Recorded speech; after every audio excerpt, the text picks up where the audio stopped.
અમુક કલાક સુધી આપણે આંખોનું દાન કરી શકીએ, બીજા બધા ઓર્ગનનું આપણે ડોનેટ કરી શકીએ.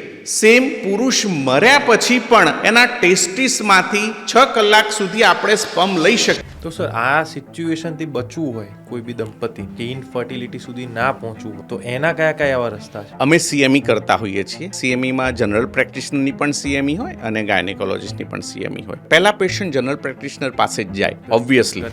તો અમે જનરલ પ્રેક્ટિશનરને એ રીતે ગાઈડ કરતા હોઈએ છીએ, એ રીતે સમજાવતા હોઈએ છીએ કે જેમ જેમ ઉંમર વધતી જાય એમ સ્ત્રીમાં પ્રજનન ક્ષમતા ઓછી થતી જાય છે. એટલે બને તો લેટ મેરેજ ટાળો, અથવા તો લેટ મેરેજ કરવા હોય તો લેટ મેરેજ કરીને પણ પછી ઘણા બધા બીજા બધા ઓપ્શન છે. તમે એગ ફ્રીઝિંગ કરાવી શકો છો, એમ્બ્રિયો ફ્રીઝિંગ કરાવી શકો છો. સપોઝ કે કોઈ બેનની મેરેજ થઈ ગયા છે, બંને નળી બંધ જ છે અથવા બંને નળી એક્ટોપિકથી કાઢવી જ પડે છે, તો ડોન્ટ વેસ્ટ યોર ટાઈમ. એમાં નેચરલ રહેવાનું જ નથી, આઈયુઆઈ થવાનું જ નથી. તો તમે બને એટલું ઝડપી આઈવીએફ સેન્ટરમાં જાઓ તો તમને પોતાના સ્ત્રીબીજથી પ્રેગ્નન્સી રહેવાનો ચાન્સ રહેશે. આ એક માધ્યમ થયું, મેડિકલ માધ્યમ. તમે સ્કૂલમાં કોલેજમાં લેક્ચર લઈને સમજાવી શકો કે vote is the importance of sperm freezing, egg.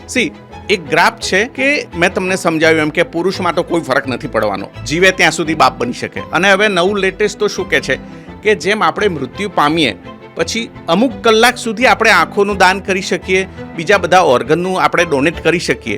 Same પુરુષ મર્યા પછી પણ એના ટેસ્ટિસમાંથી 6 કલાક સુધી આપણે સ્પર્મ લઈ શકીએ તો એનાથી આપણે બાળક આપી શકીએ. જસ્ટ લાઈક એલઆઈસી, જિંદગી કે બાદ બી. પણ ફિમેલમાં કેવું હોય છે, ફિક્સ નંબર ઓફ એગ સાથે જન્મ લેતી હોય. એટલે 20 થી 30 વર્ષ સુધીમાં જે એએમએચ હોય, એએમએચ દાશે હવે કેટલું બચ્યું છે એનું એક માર્કર છે. તો એએમએચ કઈ રીતે ડાઉન થાય? 20 થી 30 વર્ષ આમ ધીમે ધીમે ડાઉન થાય, 30 થી 35 થોડો કર્વ વધે. વન્સ યુ રીચ 35 એકદમ સડન ડ્રોપ આવે. એટલે 30 થી 35 છે એજ છે, it's a ideal age for conceiving. અને 40 પછી તો બહુ જ ઓછા થઈ જશે. This type of education we can give to the school and colleges. તમે સેમિનાર યોજી શકો, ઇવન કોઈ સોશિયલ ફંક્શન હોય તો પણ તમે પેમ્પલેટ ડિસ્ટ્રીબ્યુટ કરી શકો, what is the importance of age. આ બધું કરવાથી થોડીક જાગૃતતા આવે કે ભાઈ ચલો વહેલા મેરેજ ના કરો તો કશો વાંધો નહીં. એટલે મેડિકલ ચાલે, સોશિયલ ચાલે, આ બધાથી આપણે અવેરનેસ લાવી શકીએ.